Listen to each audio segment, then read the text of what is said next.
तो hello YouTube कैसे हो? आई कब से बढ़िया होंगे, मस्त होंगे, मस्त होना भी चाहिए। दोस्तों आज सेट नंबर 3 है।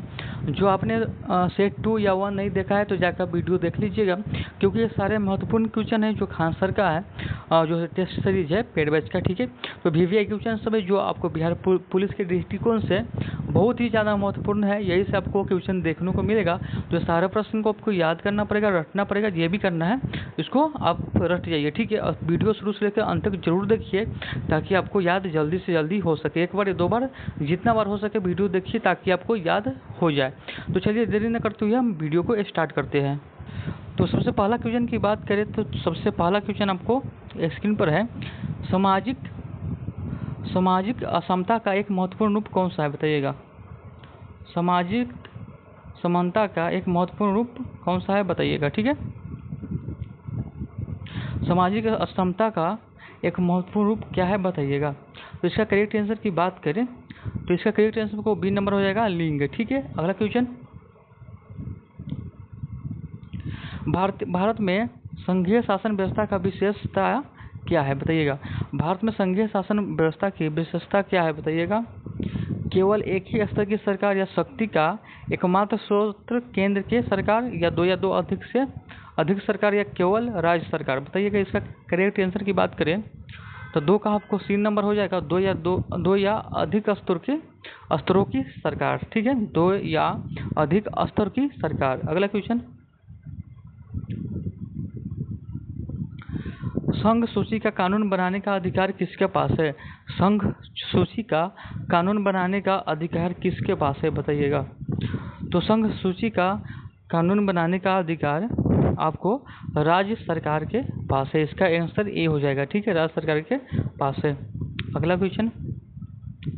केंद्र और राज्य दोनों के लिए महत्व रखने वाले विषयों को कौन सी सूची में रखा गया है, कौन सी सूची में रखा गया है। केंद्र और राज्य दोनों के लिए महत्व रखने वाले विषयों को कौन सी सूची में रखा गया है। संघ सूची, राज्य सूची, या समवर्ती सूची, या विशेष सूची, बताइएगा।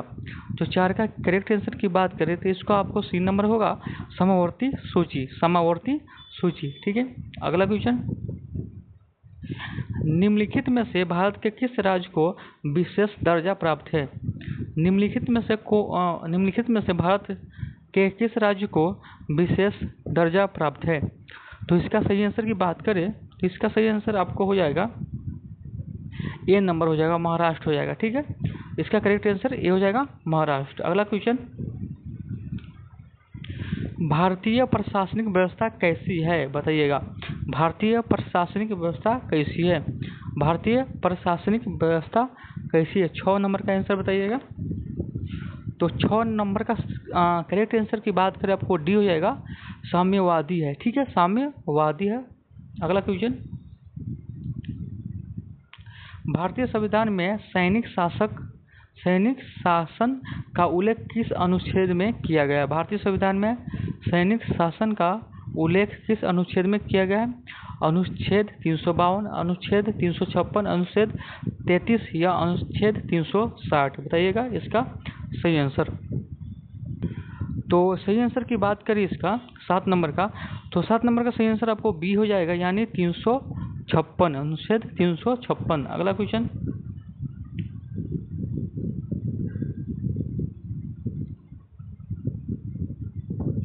भारतीय संविधान में देश की विरासत और गांधीवादी मूल्य को महत्व देते हुए स्थानीय शासन को किस अनुच्छेद में स्थान दिया गया है, बताइएगा।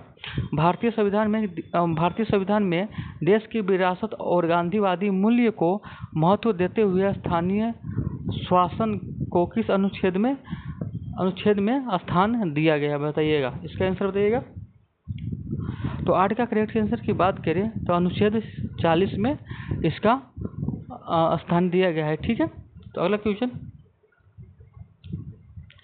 भारत राज्य व्यवस्था का 3 स्तरीय ढांचा किस पर आधारित है, बताइएगा।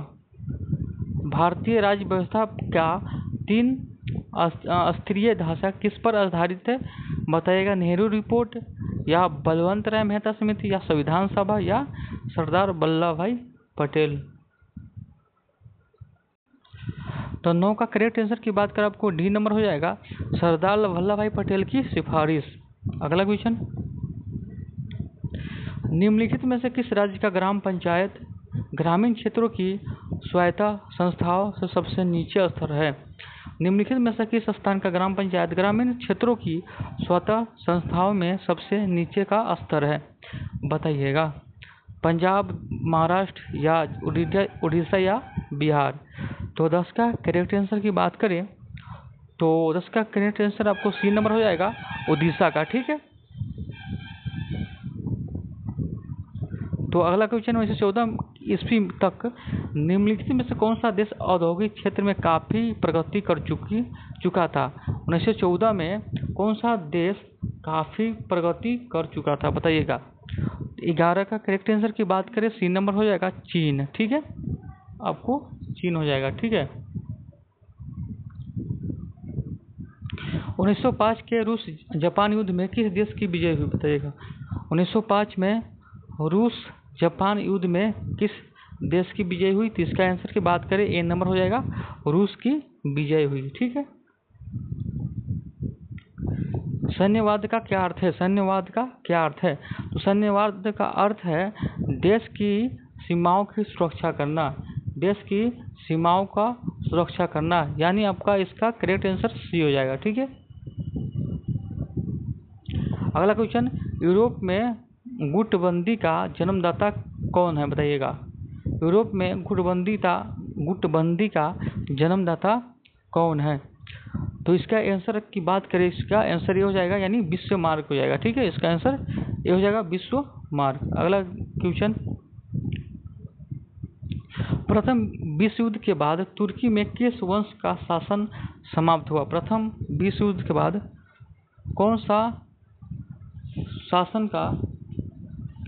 वंश का शासन समाप्त हुआ? बताइएगा। तो इसका करेक्ट आंसर की बात करें सी हो जाएगा, मुगल वंश का शासन समाप्त हो गया। ठीक है। अगला क्वेश्चन, पेरिस समझौता में किस प्रकार की वित्तीय सहायता की बात की गई है? पेरिस समझौता में किस प्रकार की वित्तीय समझौता की बात की गई है? इसका आंसर आपको बी हो जाएगा, केवल शासन के लिए सहायता, केवल शासन के लिए सहायता। अगला क्वेश्चन यानी 17 नंबर, मुसोलिनी ने किस विचारधारा को अपनाया? मुसोलिनी ने किस विचारधारा को अपनाया? बताइएगा। 17 का, तो 17 का करेक्ट आंसर की बात करें तो ये इसका आंसर आपको सी हो जाएगा, फांसीवादी विचारधारा को अपनाया, फांसीवादी। ठीक है, फांसीवादी, यानी करेक्ट आंसर आपको सी हो जाएगा। ठीक है। अगला क्वेश्चन, 1942 के बाद यूरोप में जर्मनी और सोवियत संघ के बीच युद्ध का क्या परिणाम हुआ? बताइएगा। 1942 के बाद यूरोप में जर्मनी और सोवियत संघ के बीच युद्ध का परिणाम क्या हुआ? बताइएगा। 18 का आंसर, तो इसका आंसर आपको हो जाएगा बी, यानी सोवियत संघ का जीत हुआ। ठीक है, सोवियत संघ का जीत हुआ, यानी इसका आंसर बी हो जाएगा। ठीक है। द्वितीय विश्व युद्ध के बाद विश्व शांति बनाए रखने के लिए किस संस्था की स्थापना की गई? विश्व युद्ध के बाद विश्व शांति बनाए रखने के लिए किस संस्था की स्थापना की गई? उन्हें इसका आंसर बताइएगा। तो इसका आंसर आपको ये हो जाएगा, लीग ऑफ नेशन की स्थापना की थी। ठीक है, करेक्ट आंसर आपको ये हो जाएगा, लीग ऑफ नेशंस। ठीक है। द्वितीय विश्व युद्ध के बाद विश्व को किन दो गुटों में बांटा गया? बताइएगा। विश्व यानी द्वितीय विश्व युद्ध के बाद किन दो देशों को दो गुटों में बांटा गया? तो 20 का आंसर बताइएगा। तो 20 का आपको सी हो जाएगा, संयुक्त राष्ट्र और लीग ऑफ नेशन। ठीक है। अगला क्वेश्चन, निम्नलिखित में से किस क्षेत्र को जल्ला और टाल कहा जाता है? निम्नलिखित में से किस क्षेत्र को जल्ला और टाल कहा जाता है? 21 का आंसर बताइएगा।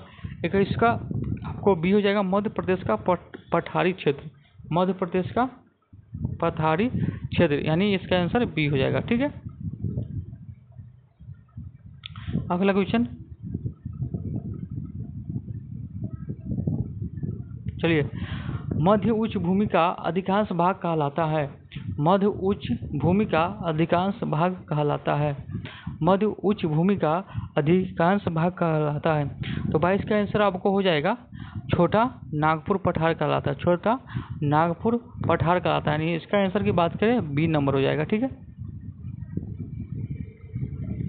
सतपुरा पर्वत के दक्षिण में कौन सी घाटी स्थित है? सतपुरा पर्वत के दक्षिण में कौन सी घाटी स्थित है? तो इसका आंसर बताइएगा। तो इसका आपको बी नंबर हो जाएगा, ताप्ती घाटी स्थित है। यानी बी नंबर ताप्ती घाटी स्थित है। अगला क्वेश्चन, दक्कन के पठार को और किस नाम से भी जाना जाता है? बताइएगा, दक्कन के पठार को और किस नाम से जाना जाता है?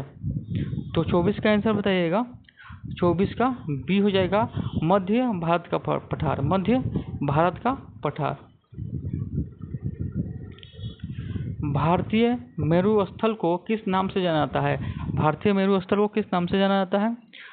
तो इसका आंसर बताइएगा। इसका आंसर की बात करें सी नंबर हो जाएगा, चोलिस्थान मरुस्थल, चोलिस्थान मरुस्थल, चोलिस्थान मरुस्थल। बिहार में कितना प्रतिशत परिवार गरीबी रेखा के नीचे जीवन यापन कर रहे हैं? बिहार में कितना परसेंट जो गरीबी रेखा के नीचे अपना जीवन यापन कर रहे हैं? तो 26 का आंसर बताइएगा। तो 26 का आंसर की बात करें आपको ए नंबर हो जाएगा, 25.32%, यानी इसका आंसर ए हो जाएगा। ठीक है। अगला क्वेश्चन,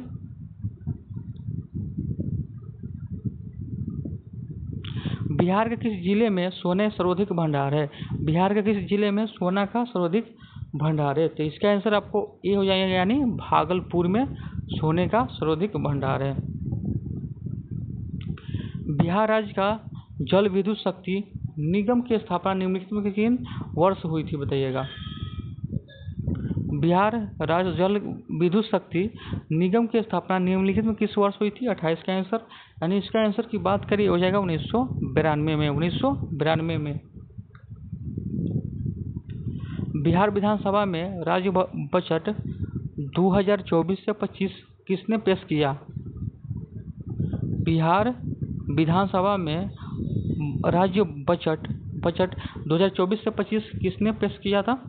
29 का आपको तो श्री नीतीश कुमार ने पेश किया था। यानी इसका आंसर की बात करें बी नंबर हो जाएगा।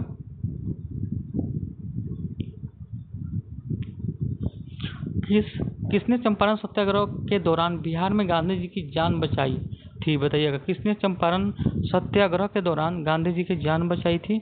बताइएगा। 30 का आंसर, 30 का कौन सा आंसर होगा बताइएगा। तो इसका आंसर की बात करें तो इसका आंसर सी हो जाएगा, बतख मियाँ। ठीक है। इसका आंसर आपको सी हो जाएगा, बतख मियाँ। ठीक है। अगला क्वेश्चन, भारत की पहली राष्ट्रीय मानव विकास रिपोर्ट कब जारी किया गया? भारत की पहली राष्ट्रीय मानव विकास रिपोर्ट कब जारी किया गया? 31 का।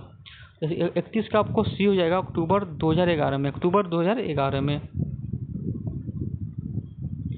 मनरेगा के तहत प्रत्येक ग्रामीण परिवार को प्रतिवर्ष न्यूनतम कितने दिनों का वेतन भोगी रोजगार प्रदान करने की कानूनी गारंटी दी है?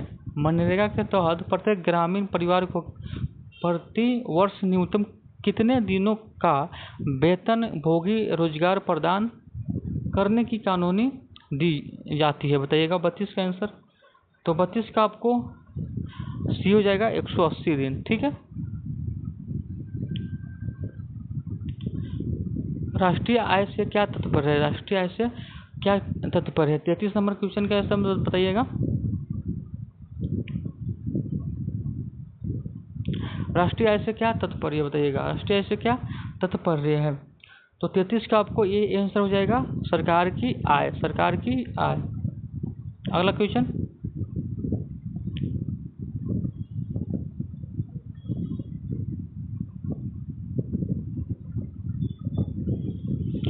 तो अगला क्वेश्चन की बात करें। अगला क्वेश्चन है, सकल घरेलू उत्पादन का अर्थ क्या है? सकल घरेलू उत्पादन का क्या अर्थ है? सकल घरेलू उत्पादन का क्या अर्थ है? तो इसका करेक्ट आंसर की बात करें डी हो जाएगा, देश में एक वर्ष में उत्पत्ति सभी कच्चे माल का मूल्य। देश में एक वर्ष में उत्पत्ति सभी कच्चे माल का मूल्य। चलिए अगला क्वेश्चन, वस्तु विनिमय प्रणाली में किस प्रकार का आदान प्रदान होता है? वस्तु विनिमय प्रणाली में किस प्रकार का आदान प्रदान होता है? 35 का आंसर बताइएगा। तो 35 का आपको बी हो जाएगा, वस्तु के बदले सेवा का अनुदान। वस्तु के बदले सेवा का अनुदान प्रदान। चलिए अगला क्वेश्चन, निम्नलिखित में से किस राज्य द्वारा भारत का पहला सरकार समर्थित ओटीटी प्लेटफॉर्म लॉन्च किया गया? निम्नलिखित में से किस राज्य द्वारा भारत का पहला सरकार समर्थित ओटीटी प्लेटफॉर्म लॉन्च किया गया? 36 का आंसर बताइएगा। तो 36 का आपको डी हो जाएगा, महाराष्ट्र। ठीक है, अगला क्वेश्चन,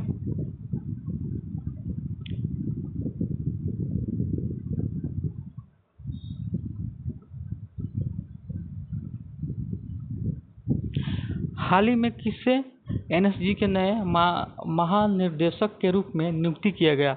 हाल ही में किसे एनएसजी के नए महानिर्देशक के रूप में नियुक्त किया गया? तो 37 का आंसर बताइएगा। तो 37 का डी हो जाएगा, अरुण कुमार सिन्हा। अरुण कुमार सिन्हा। निम्नलिखित में से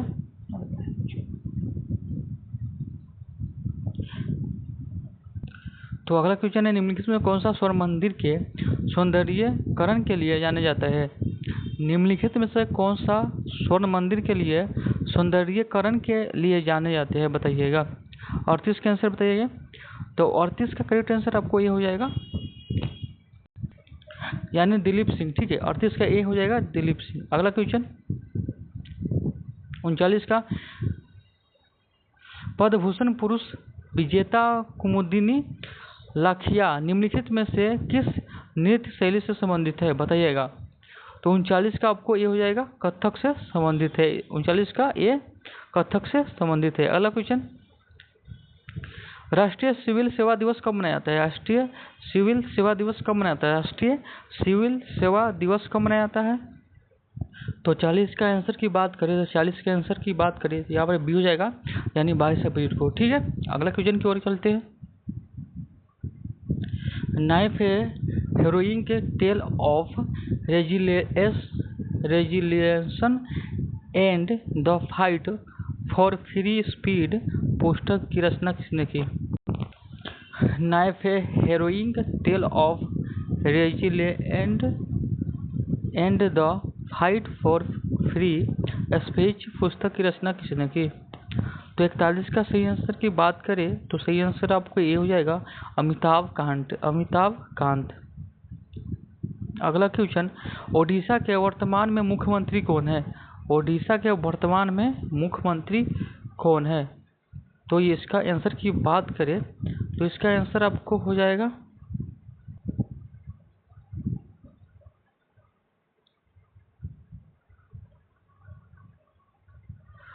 तो इसका आंसर की बात करें तो इसका आंसर हो जाएगा ममता बनर्जी, यानी बी नंबर हो जाएगा। ठीक है, सत्रिया किस भारतीय राज्य का शास्त्रीय नृत्य है? सत्रिया किस भारतीय राज्य का शास्त्रीय नृत्य है? तो इसका आंसर बताइएगा। तो इसका आंसर की बात करें बी हो जाएगा, असम का इसका नृत्य है, तो असम का। ठीक है, बी नंबर इसका करेक्ट आंसर होगा। तो अगला क्वेश्चन भी चलते हैं। हाल ही में भारत ने किस राज्य में चिचोली वन विभाग अभ्यारण्य में ढोल पाए गए हैं बताइएगा। हाल ही में भारत के किस राज्य में चिचोली वन्य जीवन अभ्यारण्य में ढोल पाए गए हैं बताइएगा। तो 44 का करेक्ट आंसर की बात करें तो 44 का करेक्ट आंसर आपको ए नंबर हो जाएगा, कर्नाटक। ठीक है, कर्नाटक में यह पाए गए। ठीक है, 2025 के G20 शिखर सम्मेलन की मेजबानी कौन सा देश कर रहा है? 2025 के G20 शिखर सम्मेलन की मेजबानी कौन सा देश कर रहा है? भारत, अफ्रीका, दक्षिण अफ्रीका, इटली या जापान बताइएगा। इस सब में से आंसर बताइएगा। तो 45 का करेक्ट आंसर की बात करें सी हो जाएगा, इटली कर रहा है। ठीक है, अगला क्वेश्चन, 2025 में सबसे ज़्यादा जीडीपी वाला भारतीय राज्य कौन है? जीडीपी वाला भारतीय राज्य कौन है बताइएगा। 2025 में सबसे ज़्यादा जीडीपी वाला भारतीय कौन है बताइएगा। महाराष्ट्र है, उत्तर प्रदेश है, या तमिलनाडु या गुजरात है? तो 46 का करेक्ट आंसर बताइएगा। तो इसका करेक्ट आंसर की बात करें तमिलनाडु हो जाएगा, आंसर सी। ठीक है, भारतीय संविधान की 75वां वर्षगांठ मनाने के लिए घोषित अभियान का नाम क्या है? भारतीय संविधान की 75वीं वर्षगांठ मनाने के लिए घोषित अभियान का क्या नाम है? 47 का आंसर बताइएगा। तो 47 का आंसर बता दें, हमारा संविधान हमारा स्वाभिमान। इसका आंसर डी हो जाएगा, हमारा संविधान हमारा स्वाभिमान। बताइएगा।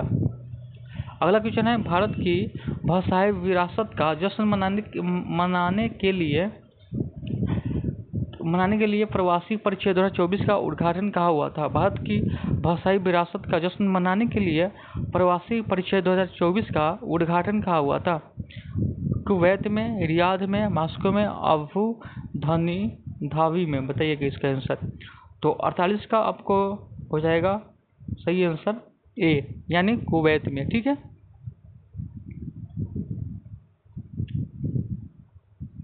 उबर में मोटो वीमेन महिला विशेष बाइक टैक्सी सेवा किस शहर में शुरू की गई है? बताइएगा। उबर ने मोटो वीमेन महिला विशेष बाइक टैक्सी किस शहर में शुरू की गई? 19 का आंसर बताइएगा। इसका आंसर आपको हो जाएगा बेंगलुरु, यानी बी नंबर इसका आंसर हो जाएगा, बेंगलुरु हो जाएगा। ठीक है। अगला क्वेश्चन, किस संगठन ने विश्व आर्थिक स्थिति को संभावनाएं 2025 रिपोर्ट जारी की है? किस संगठन ने विश्व आर्थिक स्थिति को संभावनाएं 2025 रिपोर्ट जारी की है? 50 का आंसर बताइएगा। तो इसका आंसर अब हो जाएगा विश्व बैंक, यानी बी नंबर आंसर इसका हो जाएगा। अगला क्वेश्चन,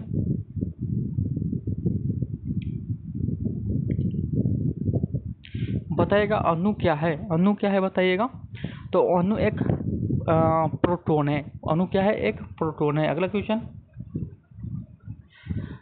एक तत्व के अणु में परमाणुओं की संख्या क्या कहा जाता है? एक तत्वों के समूह को परमाणु की संख्या को क्या कहा जाता है? एक तत्व के अणु में परमाणुओं की संख्या को क्या कहा जाता है? बताइएगा। तो 52 का आंसर बताइएगा। तो 52 का आपको डी हो जाएगा, आणविक द्रव्यमान कहता है, आणविक द्रव्यमान। समस्थानिक क्या होते हैं? समस्थानिक क्या होता है? समस्थानिक क्या होता है बताइएगा। 53 का आंसर। तो 53 का आपको ये हो जाएगा, एक ही तत्व में परमाणु जिनके परमाणु संख्या समान होती है लेकिन द्रव्यमान संख्या भिन्न होती है। अगला क्वेश्चन, लाइसोम क्या है? लाइसोम क्या है बताइएगा। तो लाइसोम क्या है? लाइसोम कोशिका का ऊर्जा तंत्र है। कोशिका का ऊर्जा तंत्र, यानी बी इसका करेक्ट आंसर हो जाएगा। कोशिका में ऊर्जा उत्पादन किस अंग में होता है? कोशिका में ऊर्जा उत्पादन किस अंग में होता है? तो इसका माइटोकॉन्ड्रिया में होता है। ठीक है। इसका आंसर बी हो जाएगा, माइटोकॉन्ड्रिया। ठीक है। उत्तक क्या है? उत्तक क्या है? तो उत्तक है अंगों का समूह जो मिलाकर एक विशिष्ट कार्य करता है। अंगों का समूह जो मिलाकर एक विशिष्ट कार्य करता है, यानी इसका आंसर बी हो जाएगा। किसी वस्तु का जड़त्व किस पर निर्भर करता है? किसी वस्तु का जड़त्व किस पर निर्भर करता है? तो किसी वस्तु का जड़त्व वेग पर निर्भर करता है। तो इसका करेक्ट आंसर आपको ए हो जाएगा, यानी ए नंबर वेग। ठीक है। तो दोस्तों, लाइन की स्थिति देखते हुए आज का क्वेश्चन यहीं पे खत्म करते हैं। फिर एक 58 नंबर क्वेश्चन कल कराएंगे। ठीक है। तो इस वीडियो में यही तक, मतलब आपको ये 57 को क्वेश्चन कराएगा, ये सब आपको याद कर लेना है। फिर एक नए वीडियो के साथ मिलेंगे, यानी 58 से। तो सेट आपका वही रहेगा। तो फिर एक नए वीडियो के साथ मिलेंगे, तब तक के लिए जय हिंद, जय भारत।